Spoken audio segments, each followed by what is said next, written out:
Hi, my name is Hương Ngô, and I'm an interdisciplinary artist based in Santa Barbara, California.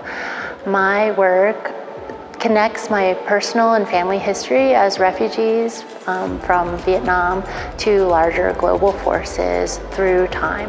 This exhibition at the Fine Arts Center is about how colonial history, particularly the colonial history of French Indochina, overlaps with histories of the environment. It's called Ungrafting because I found at one point a set of photographs, mostly of trees that were grafted, of indigenous trees from Vietnam grafted onto French trees. And I found that to be a really powerful metaphor for the process of colonization. So I called it Ungrafting to think through what a process would look like of decolonization. And I wanted to add new vocabulary so that we could expand on what we thought of as decolonization, and to think of it as something that never truly erases the history, but something that is always in process. These photos are a collection of prints that are labeled by the trees or plants in the photos. And I was struck by the fact that the labels never acknowledge the figures. So I was really interested in how I might be able to reprint and represent them so that the viewer pays attention to those figures.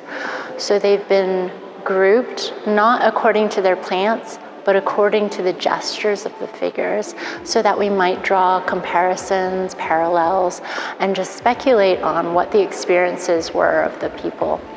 These photographs were originally silver gelatin prints mounted on frames.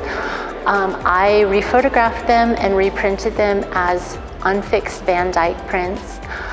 Van Dyke prints uses iron to create this rich brown color, but because they're unfixed, they change through time and exposure to light.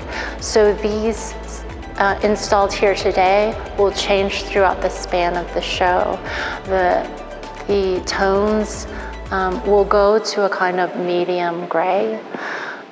So I wanted to do that as a way to both show the figures in the photographs and to acknowledge their labor and their stories, but also as a way to grant them invisibility and to let them not have to be viewed anymore.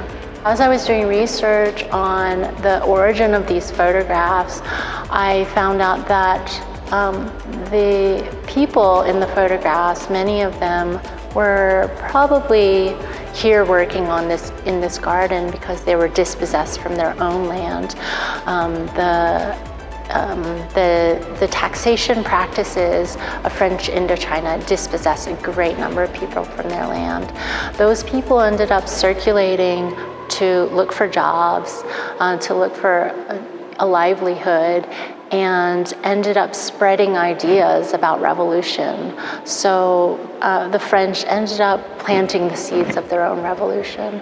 So the banners are a nod to that, to that movement, and to also ones that are happening today in the United States, to think through this ever-present conversation that needs to happen about giving land back. The plants I hand-carried, they're plants from my personal collection, and I wanted to make sure they arrived here happy and healthy. So they were all packaged very lovingly and put in a suitcase and brought on the plane with me. The works were coming from many different directions, from Chicago, from California, and from Denver. And I didn't see a lot of them together until they were finally here being installed.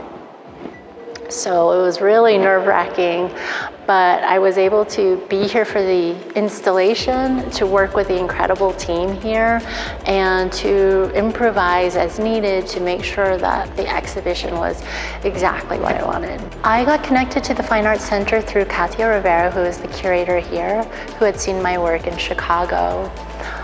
And we started talking about this project actually during COVID, so it's been 3 years in the making. She wanted to bring my work here in particular because the Fine Arts Center has been in the process of understanding its own place within the larger context of Western United States and the colonial history here, and of course the history of Indigenous people here. So this project, it not only looks at the colonial history of French Indochina, but it looks at how we might connect that to larger Indigenous histories.